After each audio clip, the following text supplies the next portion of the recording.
Welcome to the first episode of Thanks for the Roll, the podcast for anyone who can't stop thinking or talking about jiu-jitsu. If you're that guy or girl at the party who can't stop turning every conversation into one about BJJ, this podcast is for you. Before we get started, I just wanted to give a quick shout out to our sponsor, Victory Submission Strength, the strength and conditioning gym for grapplers in San Jose, California. If you're a jiu-jitsu athlete and you want to get stronger, faster, and more mobile so you can bulletproof your body, win more matches, or just spend more time on the mats, go to victorysubmissionstrength.com and sign up for a free strategy session with a coach to see how. Can I do the intro music? You certainly can. Ave. Oh no, that's two songs. I just mixed. I was going for Ave Maria, and that also turned into what's that? Andrea Bellucci. Yeah, Bocelli. Bellucci. That was a combination of Jim Belushi and Monica Bellucci. Yeah, and Andrea Bocelli. That's exactly what I was going for. That's all those three people. Quite the human. Yeah. If those three had a child. It would be what I just did. Exactly. Yeah. Okay. So, given that this is episode 1, we thought it'd be helpful to first introduce ourselves and let you know more about what to expect from this podcast. My name is Matt. I am the owner of Victory Submission Strength. I'm a brown belt under Kyotera. I've been training for what will be 8 years in March. And I, like you and Josh, love jiu-jitsu. That's what brings me here today. I'm in a similar boat. I, too, am a brown belt under... No, I'm not a brown belt. I'm not injured enough. I beg to differ. I feel you have early onset brown belt. The number of injuries you've come into the gym with lately have proven otherwise. I feel like you're ready. I think you might be right. Yeah, I've got a popped skip rib. Purple. Yeah, right. Just straight to brown. First ever straight from blue to brown. My name's Josh. I'm a blue belt in Brazilian Jiu-Jitsu. I am also a Pokemon evolution of Matt Guffey. I got my haircut today. He got his haircut yesterday, so we're back in sync. We try to keep our cycles the same.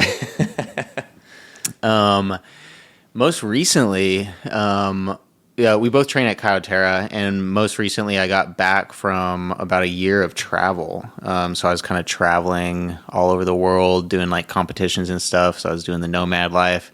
Came back now, got an apartment here, which is where we're filming this podcast. Beautiful studio.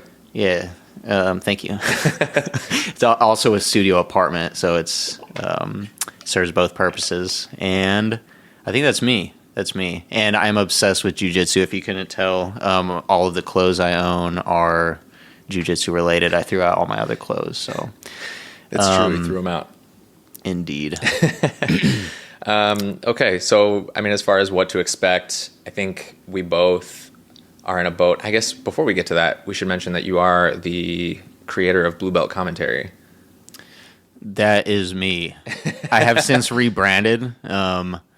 Okay. I guess I could keep it as Blue Belt Commentary. My YouTube channel name for forever was Blue Belt Commentary, okay. And then I went in there, and because thinking about my promotion directly from blue belt to brown belt, I was like, man, I can't stay Blue Belt Commentary if I'm getting my brown belt right now.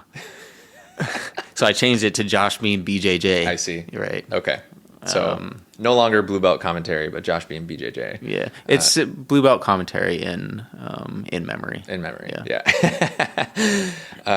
You may also recognize both of us from the famed skit, It Was More of a Crank.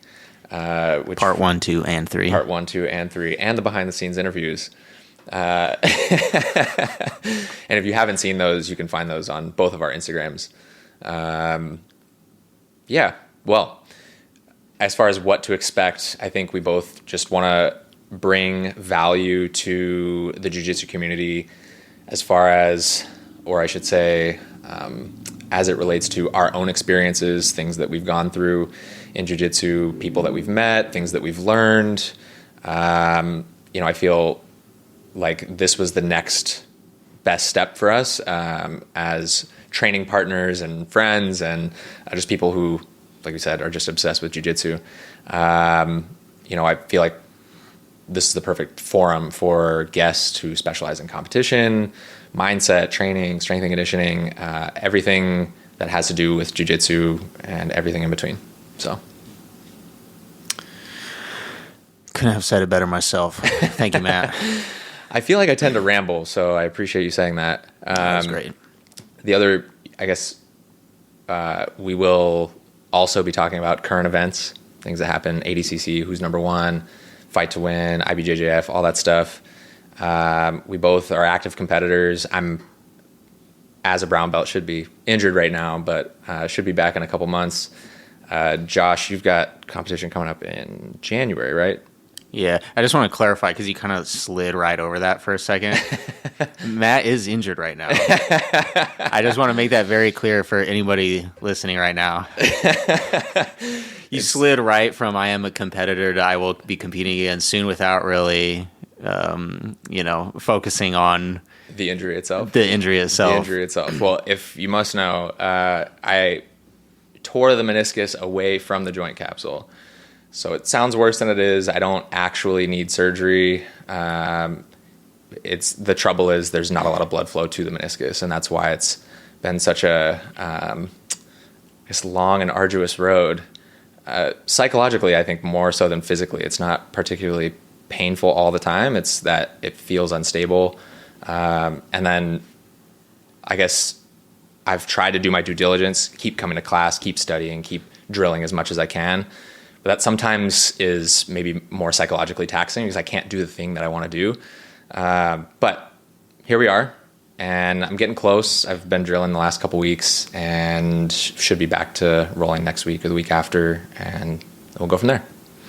Yeah, I feel like that's I don't know if we want to get into this right now. I won't derail the whole thing, but that's definitely a good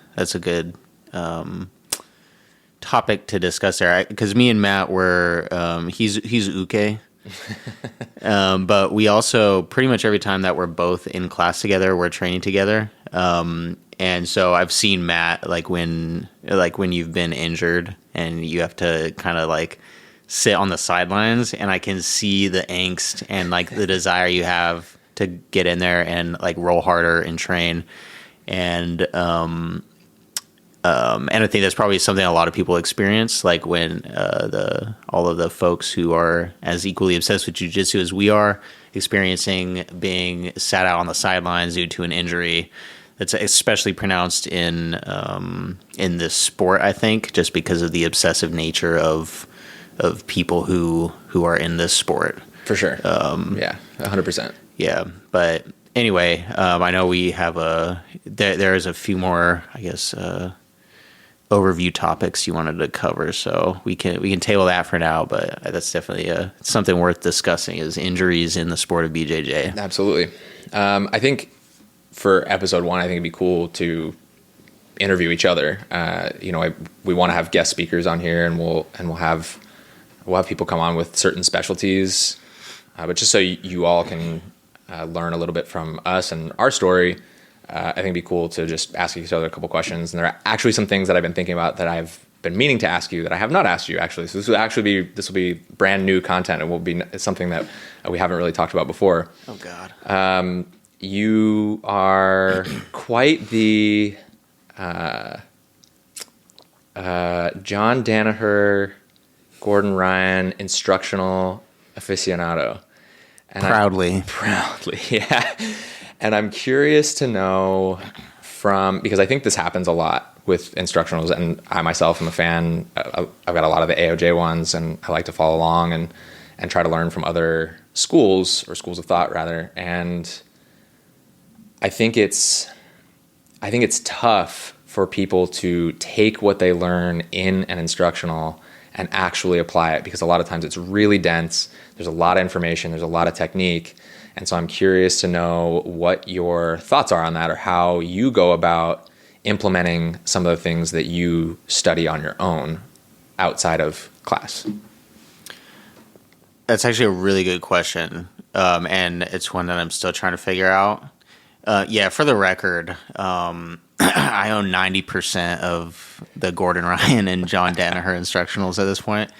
No, but that's a great question. And the way that I've been approaching it, and I'm actually curious how other people do this. I'm not sure if there's like a framework that would work for everybody.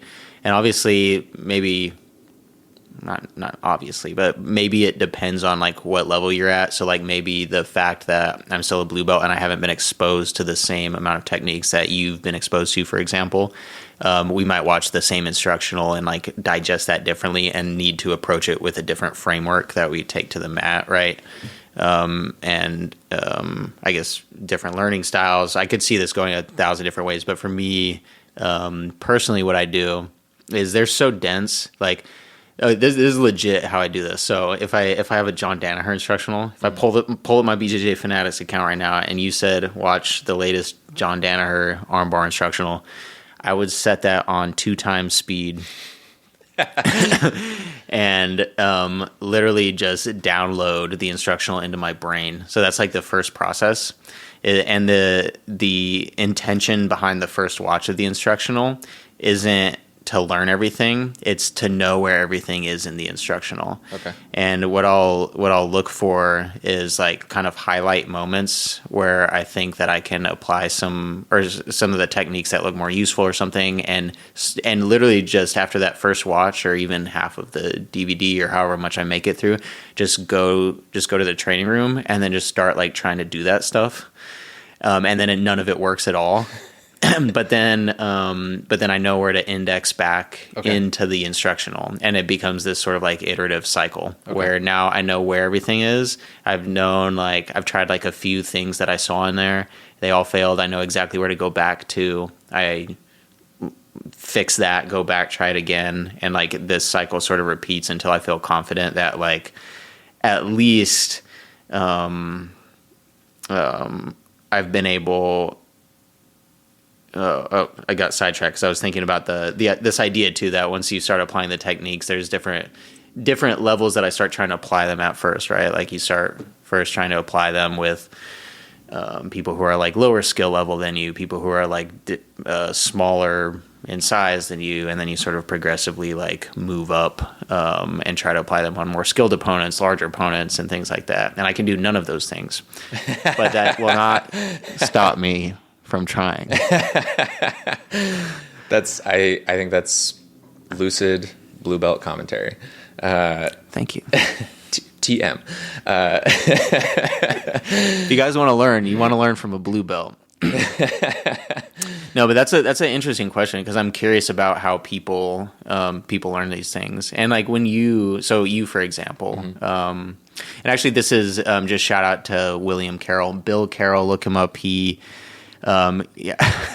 Matt's laughing. He'll be on the show, I'm story. sure, at some point. This is Oh yeah, Bill, you're cordially invited to the podcast.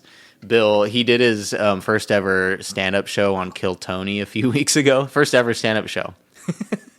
And then he did his first ever jiu-jitsu competition at Nogi Worlds 2 weeks ago. Yeah. So that was funny. But me and Bill/Will, we've been doing the same thing with these Danaher DVDs for like months, and we'll download them into our brain, go like try the stuff out in the gym, and then we'll be sending each other like after like basically like after action reports of like what worked, like why isn't this thing working. It would be funny to pull up those texts at some point. Yeah, but, I'm sure. Yeah, but back to you, Matthew. How do you approach learning from dense instructionals? I mean, I think I take a similar approach, and that is I don't typically watch them all the way through, end to end first, and then index everything. I will basically go through part one and then come to the training room, try it, work on that. When it starts to work, then move on to part two, do the same thing. Or I may chunk it into like, there may be, 3 techniques that kind of branch off of one position. Let's get those 3 down, and then let's move on. So I will try that. I will try going through an entire instructional and then figuring out maybe what are the pieces that fit in my game versus trying to implement every single thing. Because I think sometimes that can get overwhelming. But that's my approach to it.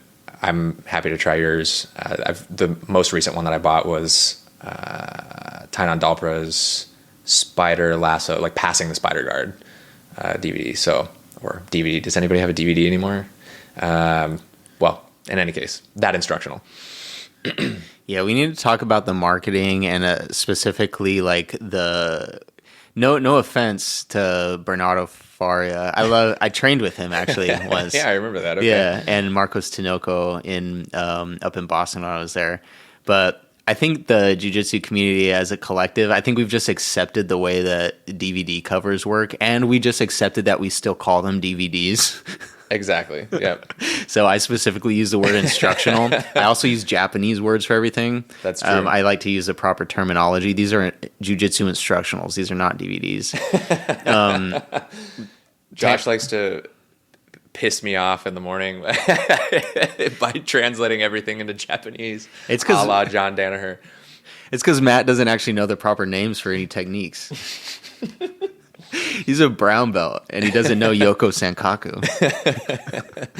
What have you been doing your whole life? I don't know. I wanted to say, though, that that I may have given the impression that that I'll try to like apply everything from the DVD. It actually might be more similar to your approach. We might be doing a more similar thing where it actually ends up happening to where I'm sort of picking out like individual things in the DVD, right? And then like trying to apply like a handful of them, and then I'm like, okay, I've got these, and then I move on to like a different set of stuff. Okay. And of course it depends on like the instructional, right? It's like I've been going through Gordon Ryan's systematically attacking the guard part 1, which is guard passing.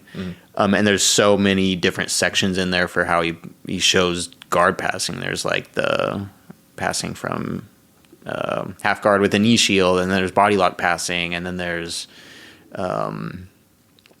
straight hamstring and cross hamstring passing. I don't know the Japanese words, but if I knew them, I would use them.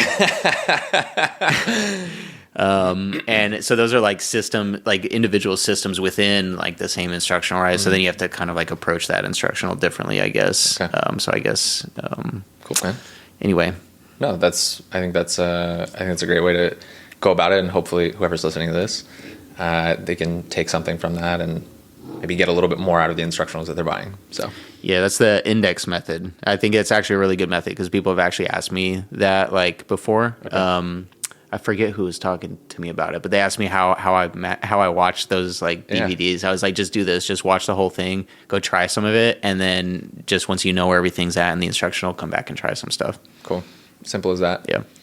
Very cool. My second question for you is, this is something that you and I have talked about, I think, at length over the last year, especially as much as you've competed.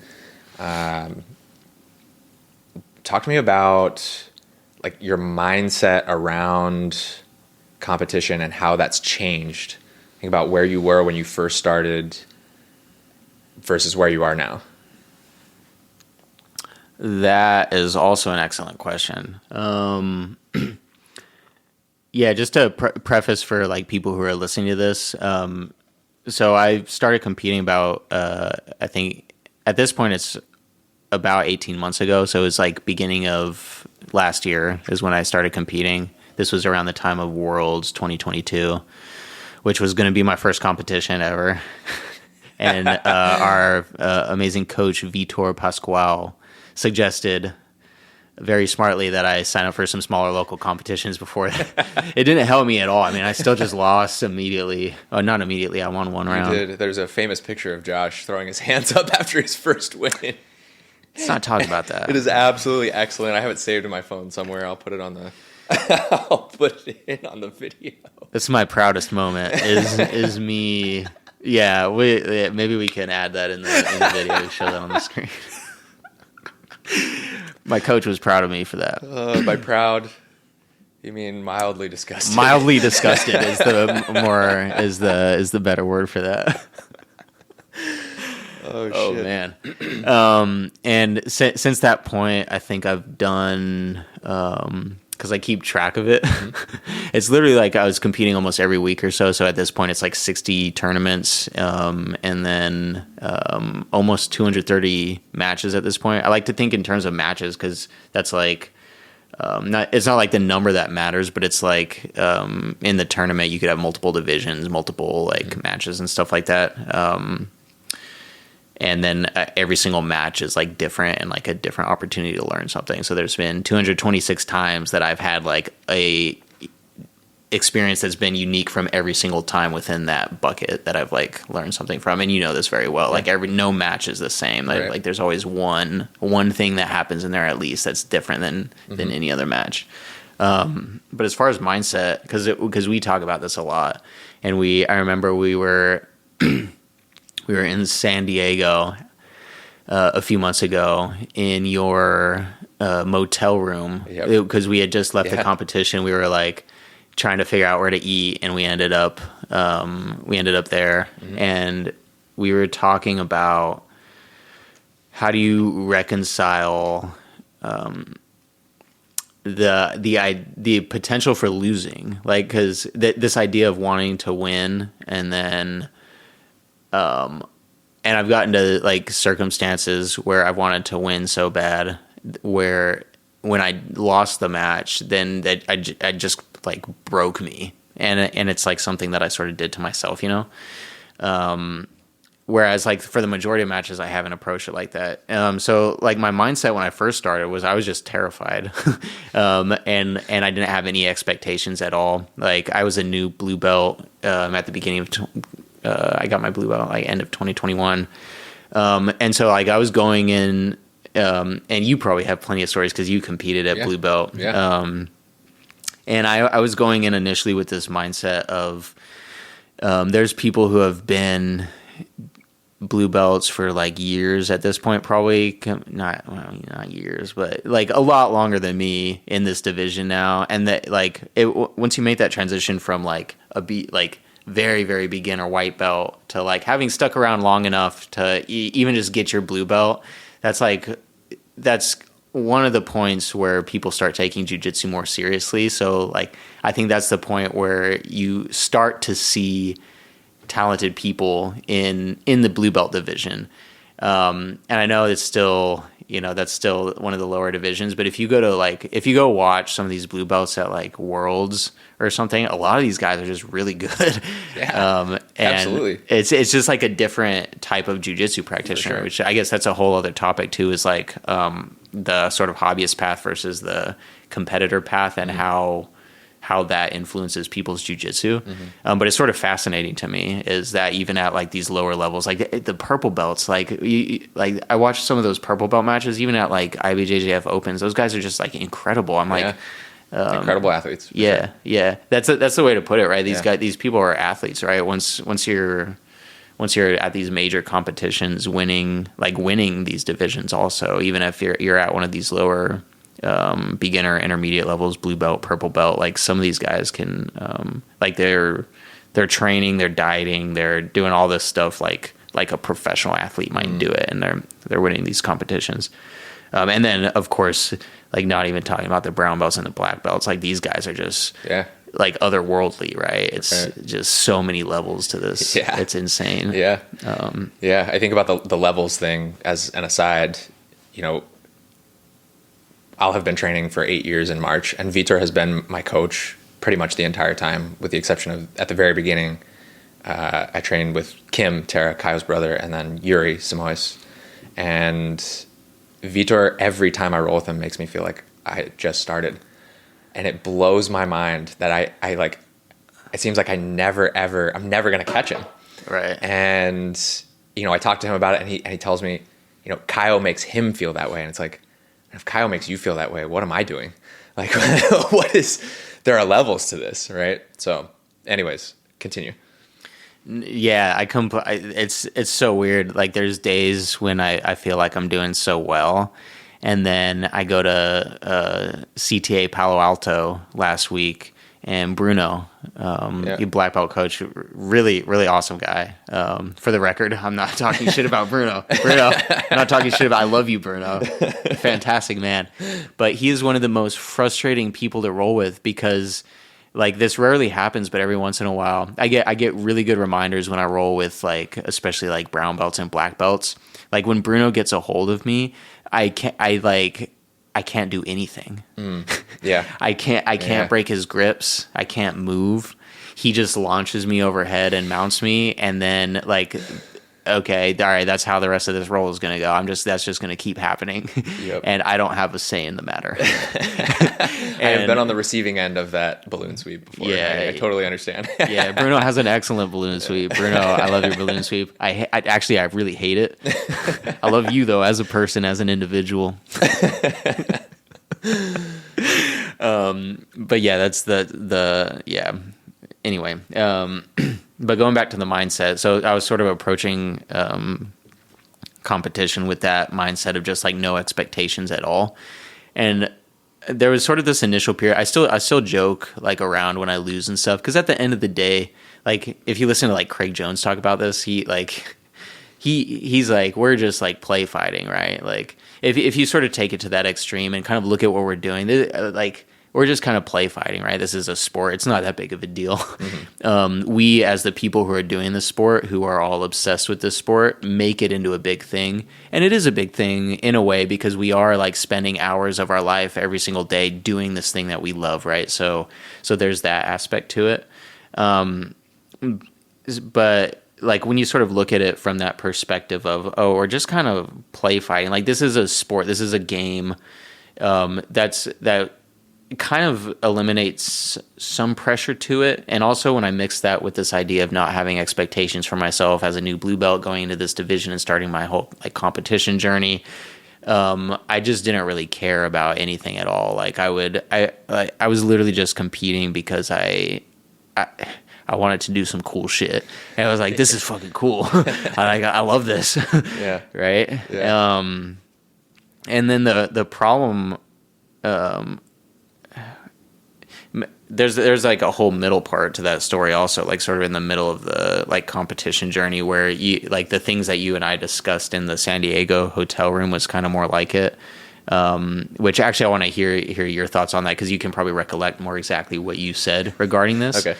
Yeah. And that'll sort of fill in the middle part of the story. Yeah. But the end part of the story was that even after having like the mindset sort of shifted to this point where like after a while I started winning some competitions, and I was like, okay, I'm starting to like kind of figure out how to do some things in jiu-jitsu against other people in my division, right? Like that's the standard. Like it's not like I can't go to like the purple belt division and like do these things necessarily, but like at least at my level and my age, like I was doing a mix of adult and master. Mm-hmm. Like I'm starting to win some things. I'm getting on the podium more consistently. Like before, I was never getting on the podium unless it was like a complete fluke. Right. And then I started getting on the podium. And I was like, and then it's sort of like this is happening every week. Like more consistently, like third place, a lot of second place, a lot more second place. And then listen, a lot of second place. I gotta pull my medals out of the thing. It's like 80% silver. I remember I won one competition. I finally got like first place at this competition, the Master International in Barcelona, Spain. And I got first place, and it was like my first bigger win, because that was one of the tournaments where you get more points for winning that one. It's not a major, I don't think, but you get like more points.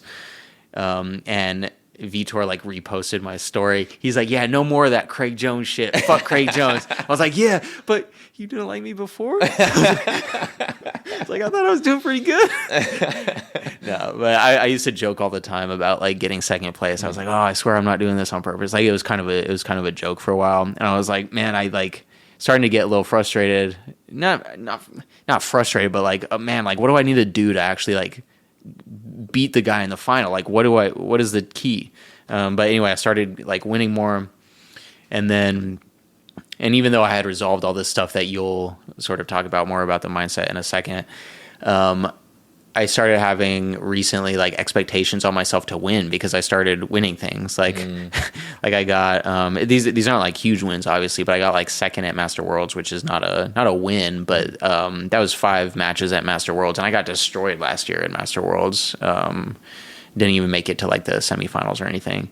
And then I won Nogi Pans. I got second at Nogi Euros recently.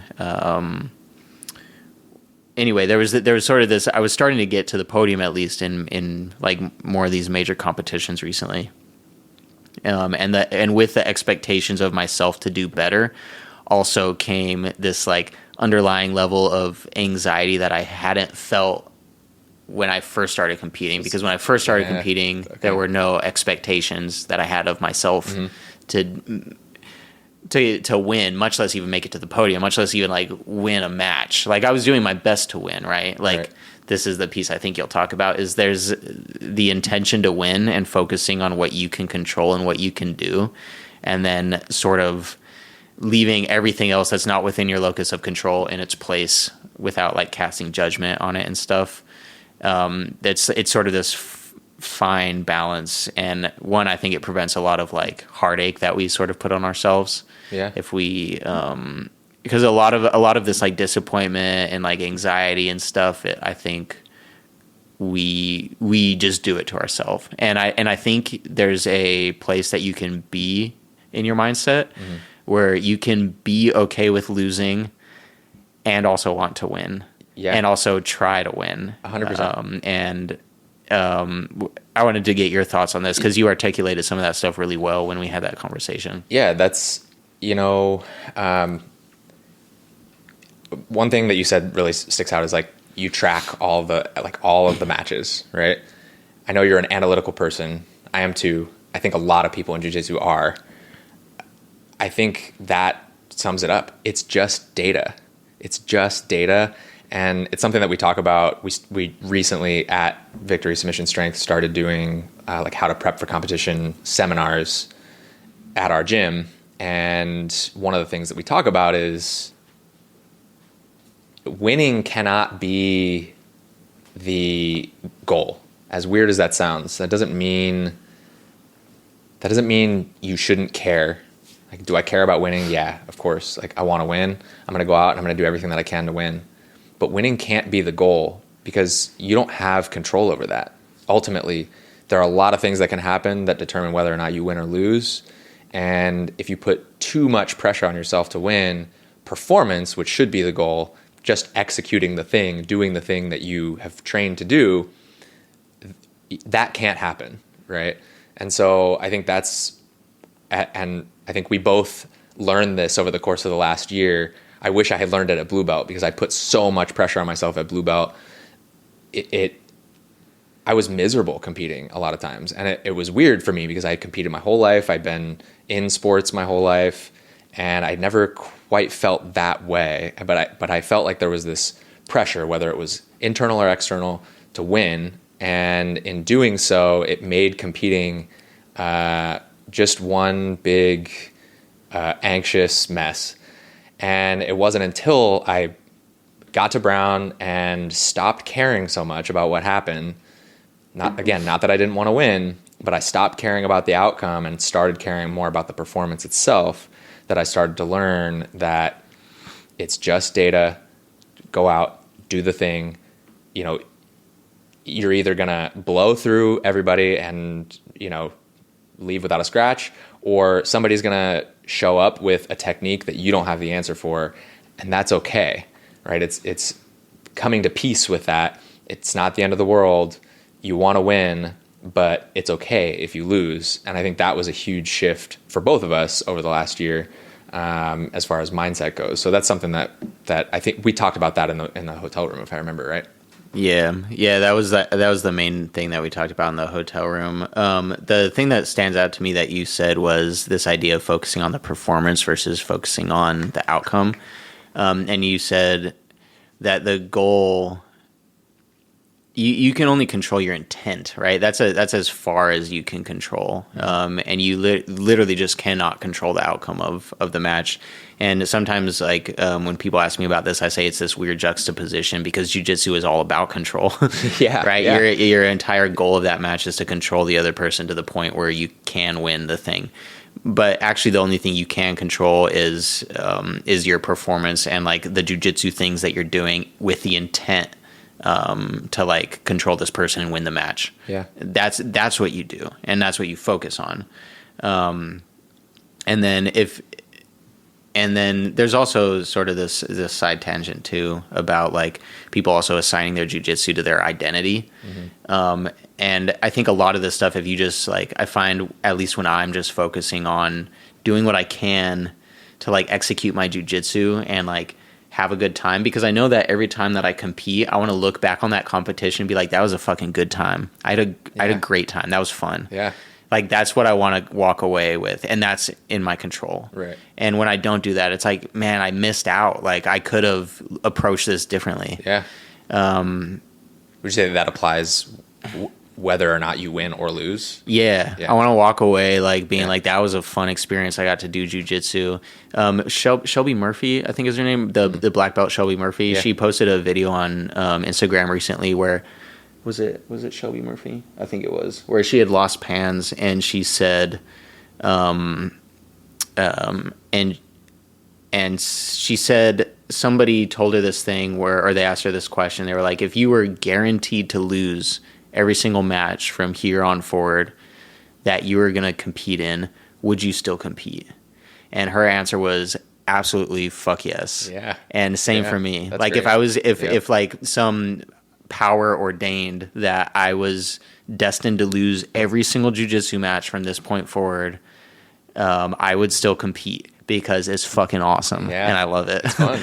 And like, and it only changes if I change it. If I change it to being a negative experience, then it becomes a negative experience. And of course things happen outside of your control. Like some people get like grievously injured and stuff. Grievously. Both grievously.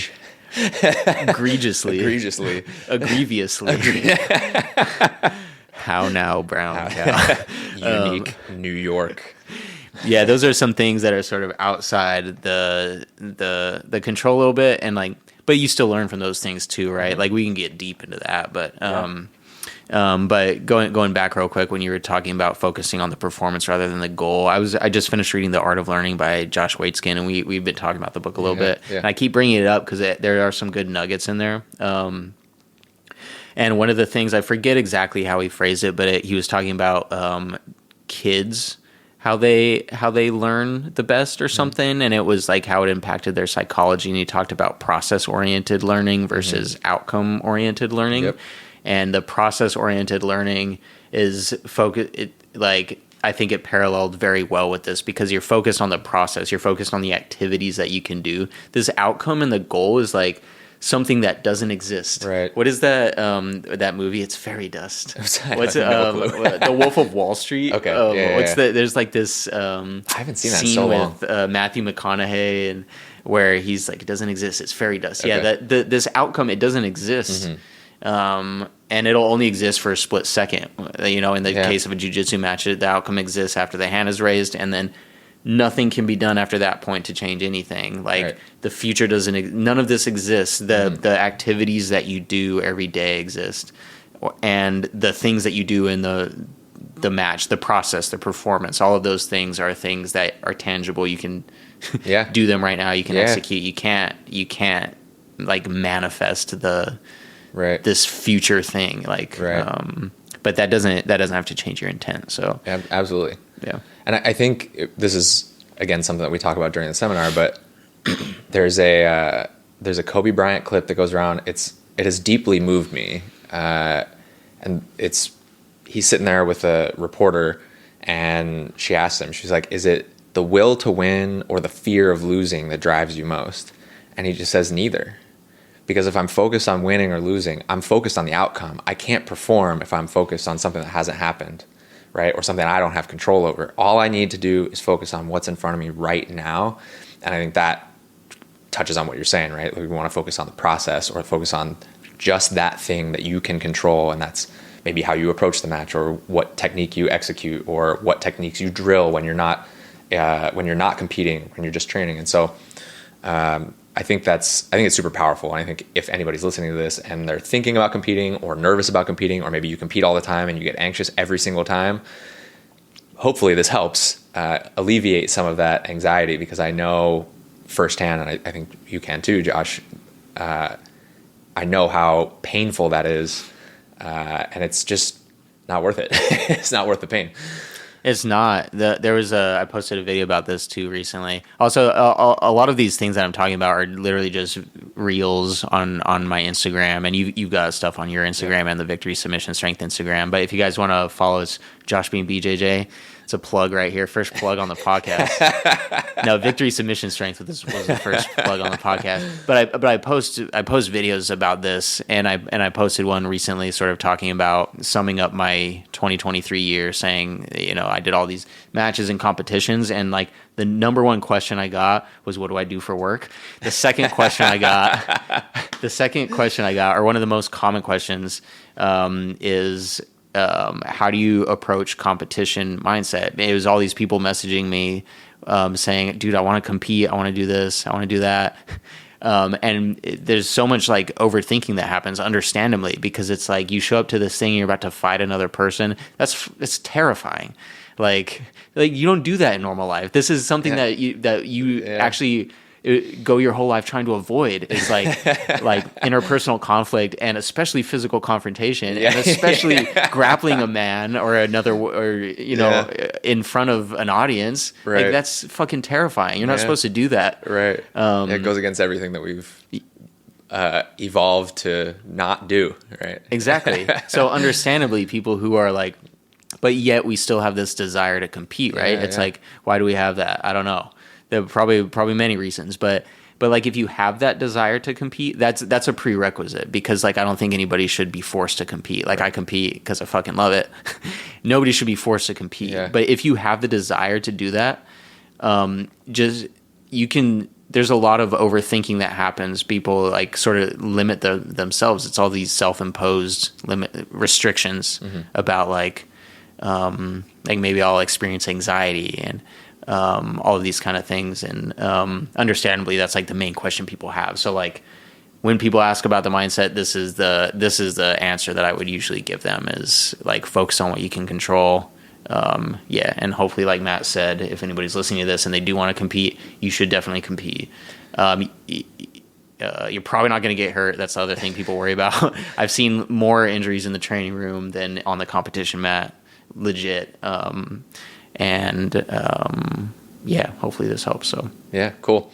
So just to wrap everything up and kind of sum up everything we talked about, as far as instructionals go, we talked about watching it once through, picking and choosing some of the things to implement in your game, going into the training room, trying it, come back, and then just repeat, and rinse and repeat until it works.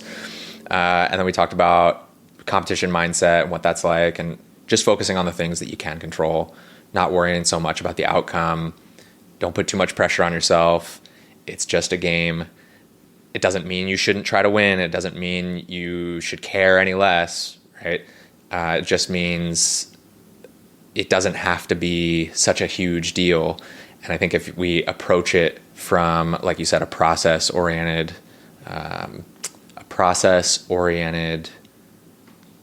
what's the word I'm looking for? I guess process-oriented learning or process-oriented activity. Yeah. I mean, if we're approaching it from that standpoint, a process-oriented standpoint, that's what I was looking for. There you go. If we approach it from a process-oriented standpoint, then it becomes much more manageable psychologically and probably physiologically, because there are all kinds of weird things that happen to us when we put ourselves in that position. So before we sign up, is there anything you wanted to ask me or talk to me about? I also just wanted to add something there real quick, very shortly. Nobody's going to remember your matches. That's true. It sounds maybe a little brash, but nobody cares. It's okay. And that should be liberating. Yeah, it is. It is. As soon as I realized that nobody cared, it made competing so much easier. Yeah, there's freedom in that. It's not like, oh, I shouldn't do it then. No, it's like, oh, that's fucking sweet. I just do whatever I want. Yeah. Okay, cool. Well, let's leave it there before we head out. I know you already plugged Josh Bean BJJ on Instagram, but where can everybody find you? Yeah, Instagram. I'm very active on there. I like getting messages from people, all that. He's very lonely. I'm very lonely. I've been traveling a lot. I just need friends. So if you guys would please go to my Instagram and send me some messages. I just need some interpersonal connection. You can't forget Josh Beam's songs. Actually, that's another one that you should probably shout out. Oh yeah, I used to only be Josh Beam songs because I started my Instagram to post songs on there because I play some instruments and I sing. He plays songs. Play songs. Yeah, if you, I'm not going to plug that. It is now plugged. We can't take it back. Consider it plugged. And then my YouTube channel, really focusing on that. I post very frequently on there as well, longer form videos, sort of like competition behind the scenes videos, vlog style stuff, also shorter videos. We have our skits on there. That's true. We've done a lot of skits together. Yep. And then, also TikTok, like the Josh Beam BJJ. Yeah. If any of you Gen Z people want to follow me, I just post exactly what I do on Instagram on TikTok.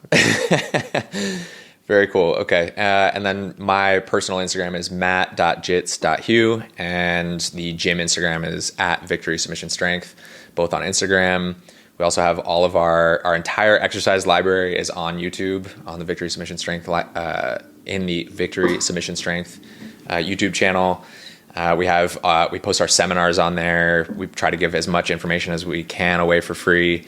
We want to teach as many grapplers as we can, everything we can about how to approach strength training and conditioning for jiu-jitsu, whether that's in the weight room or on the competition mats there. With that said, I guess thank you for listening to the first episode. If you enjoy this podcast, follow us at Thanks for the Roll on Instagram. Give us 5 stars. Write us a review wherever you listen, and share this episode with somebody you think would benefit from it. See you next time. Thanks for the roll.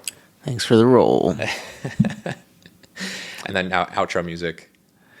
I think we should hit a 1, 2, 3. 1, 2, 3. Yeah.